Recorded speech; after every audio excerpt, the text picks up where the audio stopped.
Good morning all.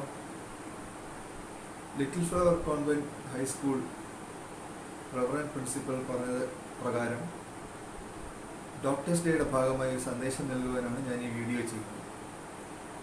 ബഹുമാനപ്പെട്ട reverend sister, principal, ബഹുമാനപ്പെട്ട അധ്യാപകർ, പ്രിയപ്പെട്ട കുട്ടികൾ, പ്രിയപ്പെട്ട രക്ഷകർത്താക്കൾ, സ്കൂളിലെ മറ്റ് സ്റ്റാഫ് അംഗങ്ങൾ, എല്ലാവർക്കും എൻ്റെ വിനീതമായ നമസ്കാരം. മുൻ വർഷത്തിൽ നിന്ന് വ്യത്യസ്തമായി ഈ വർഷം നമുക്ക് ഇങ്ങനെ സംവദിക്കേണ്ടി വരുന്നു എന്നുള്ളത് അതിൻ്റെ കാരണം നിങ്ങൾക്ക് എല്ലാവർക്കും എന്നെ പോലെ തന്നെ വ്യക്തമാണ്. COVID-19 എന്ന മാരകമായ വൈറസ് പല തരംഗങ്ങളായി നമുക്കിടയിലേക്ക് ഇറങ്ങിയിരിക്കുന്നു. 2019 വുഹാൻ എന്ന ചൈനീസ് നഗരത്തിൽ നിന്ന് ഇറങ്ങിയ വൈറസ് പല രാജ്യങ്ങൾ കടന്ന് നമ്മുടെ രാജ്യത്തുമെത്തി കൊടിയ നാശം വിതച്ചുകൊണ്ടിരിക്കുന്നു. ആ നാശത്തിൻ്റെ അലയൊലികളിൽ നമുക്ക് പ്രിയപ്പെട്ടവരും സുഹൃത്തുക്കളുമായ പലരെയും നഷ്ടപ്പെടുന്നു. അങ്ങനെയുള്ള ഒരു അവസ്ഥയിൽ ഓൺലൈൻ ആയിട്ടല്ലാതെ സംവദിക്കുക അല്ലാതെ മറ്റു മാർഗങ്ങളൊന്നും തന്നെ ഇല്ല. അതുപോലെ തന്നെയാണ് ഓൺലൈൻ പഠനവും.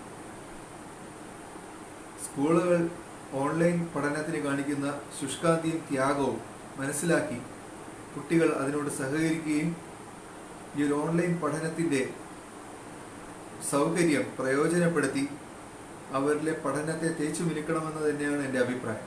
കാരണം നമ്മളുടെ എന്നല്ല, ലോകത്തിൻ്റെ തന്നെ ഭാവി തലമുറയുടെ കൈകളിലാണ്. ആ ഭാവി തലമുറ നല്ല രീതിയിൽ പഠിച്ച് മുന്നോട്ട് വന്നില്ല എന്നുണ്ടെങ്കിൽ ഒരു മുരടിച്ച ജനസമൂഹമായി നമ്മൾ മാറും. അങ്ങനെ വരാതിരിക്കണമെങ്കിൽ കുട്ടികൾ ഇപ്പോൾ കിട്ടുന്ന പഠന സൗകര്യങ്ങൾ ഉപയോഗിച്ച് തന്നെ അവരുടെ പഠനത്തെ മികച്ച നിലവാരത്തിൽ കൊണ്ടുവരികയും നമ്മളുടെ ലോകത്തെ മുന്നോട്ട് നയിക്കുകയും ചെയ്യണമെന്ന് ഞാൻ പ്രതീക്ഷിക്കുന്നു.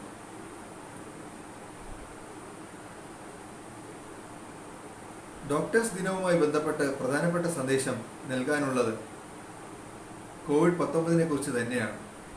1ഉം 2ഉം തരംഗങ്ങൾ 2020, 2021 നമ്മളിപ്പോൾ കടന്നുപോയിക്കൊണ്ടിരിക്കുന്ന ഈ ഒരു അവസ്ഥയിൽ നമ്മൾ 3ാം തരംഗത്തിനായി കാത്തിരിക്കും. 2ാം തരംഗം എനിക്ക് പരിചയമുള്ള പല ആൾക്കാരെയും കവർന്നിട്ടുണ്ട്. സുഹൃത്തുക്കൾ, ബന്ധുക്കൾ, പരിചയക്കാർ, അതെന്തിന് കുടുംബമായി തന്നെ മരണപ്പെട്ടവർ ഉണ്ട്. ഈ 2ാം തരംഗം ഡോക്ടർമാർ തന്നെ അതിൻ്റെ കണക്ക് ഈയിടയ്ക്ക് IMA പുറത്തുവിട്ടിരുന്നു. ഒരെണ്ണം, അത്രയും എണ്ണം ആൾക്കാർ ഈ ലോകത്തോട് വിട പറഞ്ഞു ഈ ഒരു കോവിഡ് പ്രവർത്തനങ്ങളിൽ ഏർപ്പെട്ട്. അപ്പോൾ നമ്മളെല്ലാവരും ഒരുപോലെ ഈ ഒരു അപകടത്തിൻ്റെ ഭീഷണിയിൽ തന്നെയാണ്. അപ്പോൾ 3ാം തരംഗത്തിന് വേണ്ടി പ്രിപ്പയർ ചെയ്യുമ്പോൾ പ്രധാനമായും നമ്മളുടെ പ്രധാനപ്പെട്ട പരിചയമായ മാസ്ക് എല്ലാവരും ബുദ്ധിപൂർവ്വം ഉപയോഗിക്കണമെന്നും അങ്ങനെ ഉപയോഗിക്കാത്ത ആരെങ്കിലും കുടുംബത്തിലുണ്ടെങ്കിൽ അവരോട് അഭ്യർത്ഥിച്ച് അവരെ ആ മാസ്ക് നല്ല രീതിയിൽ ഉപയോഗിക്കുന്ന വഴിക്ക് കൊണ്ടുവരണമെന്നുമാണ് എൻ്റെ ഒരു പ്രധാനപ്പെട്ട അഭിപ്രായം. കാരണം നമ്മുടെ പ്രധാനപ്പെട്ട ഷീൽഡ്, ഫസ്റ്റ് പരിച മാസ്ക് തന്നെയാണ് ഇതിനെതിരെ COVID-19. 2ാമത് മാത്രം വരുന്ന കാര്യമാണ് സാനിറ്റൈസർ. തീർച്ചയായിട്ടും നമ്മളുടെ കൈകളെ ശുദ്ധമാക്കി വയ്ക്കുന്നത് മറ്റുള്ളവരിലേക്കും നമ്മളിലേക്കും രോഗം പകരാതിരിക്കാൻ സഹായിക്കുന്നത് തന്നെയാണ്. ഇപ്പോൾ എന്തായാലും 3ാം തരംഗത്തിൻ്റെ ഭീഷണി നിലനിൽക്കുന്നതുകൊണ്ട് സ്കൂളുകളൊന്നും ഇപ്പോൾ തുറക്കില്ല എന്ന് തന്നെയാണ് പ്രതീക്ഷിക്കുന്നത്. എന്നാൽ വാക്സിനേഷനും മറ്റും കൊടുത്തു കഴിഞ്ഞ് ഒരു കാരണവശാൽ സ്കൂൾ തുറക്കുകയാണെങ്കിൽ സ്കൂളിൽ കുട്ടികൾ വന്ന് മാസ്ക് അഴിക്കാത്ത ഒരു പഠന രീതി ആണ് അവലംബിക്കേണ്ടതാണ് എൻ്റെ എളിയ അഭിപ്രായം. കാരണം നമ്മൾ എത്രയും 12 മണി വരെ സ്കൂളിൽ കുട്ടികൾ മാസ്കും വെച്ചിരുന്ന് വളരെ ശ്രദ്ധയോടെ ടീച്ചർമാർ പറയുന്നതും കേട്ടിരുന്ന ശേഷം 12 മണി കഴിയുമ്പോൾ ഇതെല്ലാം അഴിച്ചു വെച്ച് ഒരുമിച്ചിരുന്ന് ആഹാരം കഴിക്കുന്ന ഒരു സാഹചര്യം വന്നാൽ ഇത് പടരാൻ മറ്റൊന്നും വേണ്ട. കാര്യം പലപ്പോഴും തരംഗങ്ങളിൽ സംഭവിക്കുന്നത് സമൂഹ ഭക്ഷണശാലകൾ അല്ലെങ്കിൽ സമൂഹമായിട്ട് ഇരുന്ന് ഒരുമിച്ച് ചെയ്യുന്ന ചില പ്രവൃത്തികൾ, അങ്ങനെയുള്ള പ്രവൃത്തികളിൽ ഏർപ്പെട്ട് കഴിഞ്ഞാണ് ഈ പടർച്ച തുടങ്ങി കിട്ടുന്നത്. അപ്പം അങ്ങനെയുള്ള ഒരു പടർച്ച, അസുഖത്തിൻ്റെ പകർച്ച ഒഴിവാക്കാനും വേണ്ടി ഉച്ചവരെയുള്ള പഠന രീതി മതി എന്ന് തന്നെയാണ് സ്കൂൾ മാനേജ്മെൻറ്റുകളോട് എനിക്കുള്ള ഒരു അഭ്യർത്ഥന. അങ്ങനെ ഒരു അവസ്ഥ വരുവാണെങ്കിൽ അപ്പോൾ മൂന്നാം തരംഗം COVID-19 നമ്മൾ ധീരമായി നേരിട്ട് കോവിഡിനെ നമ്മളുടെ ഭൂലോകത്ത് തന്നെ ഉന്മൂലനം ചെയ്യാനുള്ള ഒരു ഒരുക്കത്തിൽ നമ്മൾ ഇരിക്കണം എന്ന് അഭ്യർത്ഥിച്ചുകൊണ്ട് ഞാൻ എൻ്റെ വാക്കുകൾ ഉപസംഹരിക്കുന്നു. എല്ലാവർക്കും ഒരു ശോഭനമായ ഭാവിയും ഡോക്ടേഴ്സ് ദിനത്തിന് സംവദിക്കാനായി എന്നെ വിളിച്ചതിൽ ഉള്ള നന്ദിയും രേഖപ്പെടുത്തിക്കൊണ്ട് ലിറ്റിൽ ഫ്ലവർ സ്കൂൾ മാനേജ്മെൻറ്റിനും സിസ്റ്റർമാർക്കും ടീച്ചേഴ്സിനും റവറൻഡ് പ്രിൻസിപ്പലിനും മറ്റ് സ്റ്റാഫ് അംഗങ്ങളോടുമുള്ള എൻ്റെ നന്ദി രേഖപ്പെടുത്തിക്കൊണ്ട് ഞാൻ എൻ്റെ വാക്കുകൾ ഉപസംഹരിക്കും. നന്ദി, നമസ്കാരം.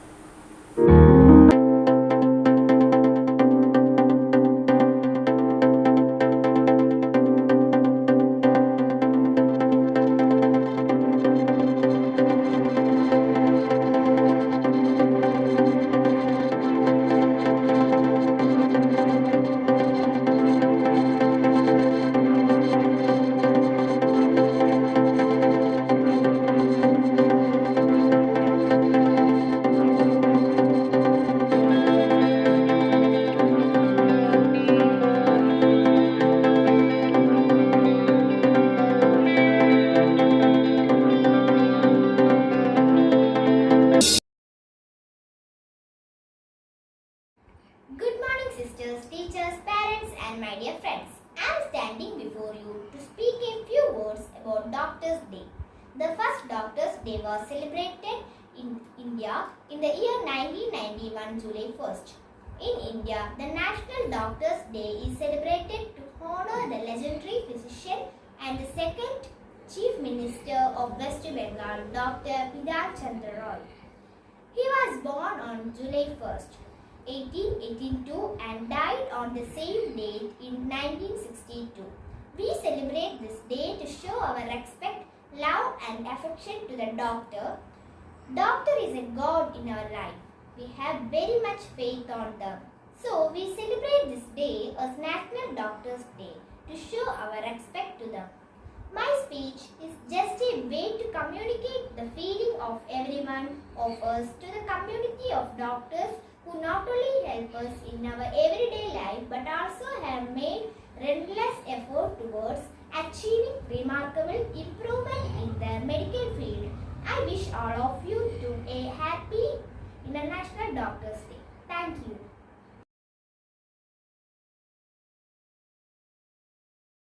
നമസ്കാരം. ഞാൻ ഇന്നിവിടെ പറയാൻ പോകുന്നത് എങ്ങനെയാണ് ഡബിൾ മാസ്കിംഗ് ചെയ്യാമെന്നതാണ്. നമ്മൾ ഡബിൾ മാസ്കിംഗ് ചെയ്യുമ്പോൾ ആദ്യം ഒരു സർജിക്കൽ മാസ്ക് എടുത്ത് അതിൻ്റെ വള്ളികൾ ഒരു ലൂപ്പായി കെട്ടിയതിന് ശേഷം മുഖത്തോട്ട് വയ്ക്കുക.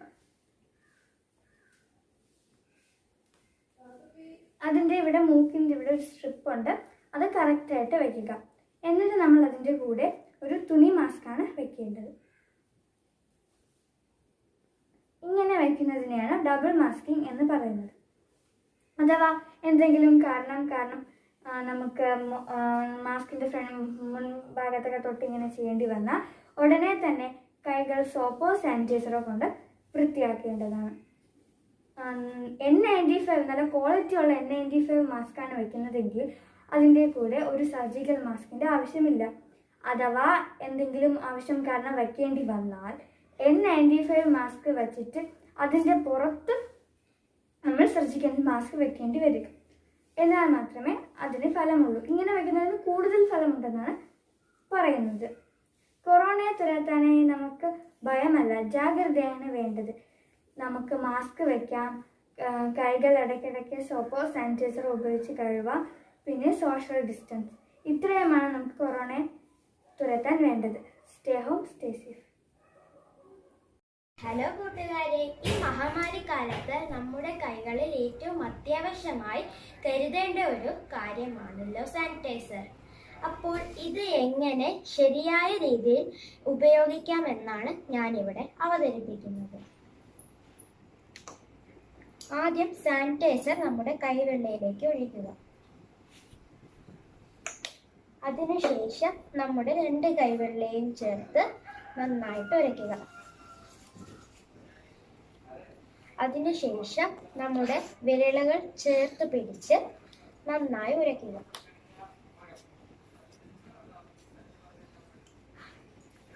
അതിനുശേഷം നമ്മുടെ കൈക്ക് മുകളിലേക്ക് നമ്മുടെ മറ്റേ കൈ വെച്ചിട്ട് നന്നായി ഉരയ്ക്കുക. അത് കഴിഞ്ഞിട്ട് നമ്മുടെ 2 വിരലുകളും ലോക്ക് ചെയ്തിട്ട് നന്നായിട്ട് ഉരയ്ക്കുക. അത് കഴിഞ്ഞിട്ട് നമ്മുടെ തള്ളവിരലുകൾ ഈ കൈവെള്ളയിൽ ചേർത്ത് പിടിച്ച് നന്നായിട്ട് ഉരയ്ക്കുക. നമ്മുടെ നഖം കൈവെള്ളയിലേക്ക് ചേർത്ത് പിടിച്ച് നന്നായി ഉരയ്ക്കുക. ഇങ്ങനെയാണ് നമ്മൾ സാനിറ്റൈസർ ശരിയായ രീതിയിൽ ഉപയോഗിക്കേണ്ടത്. നന്ദി. I am Vaishnavi RL of Standard 6 Little Flower Convent School. Today we are facing a serious situation of COVID-19 virus. In this serious situation, hand washing is of great importance. So today we are going to know about how we can wash our hands properly. Step 1.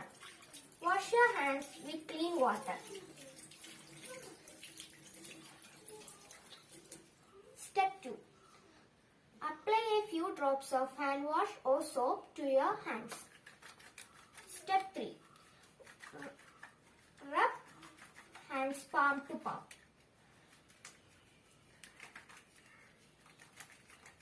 On thumb finger, under fingers, nails, on wrist.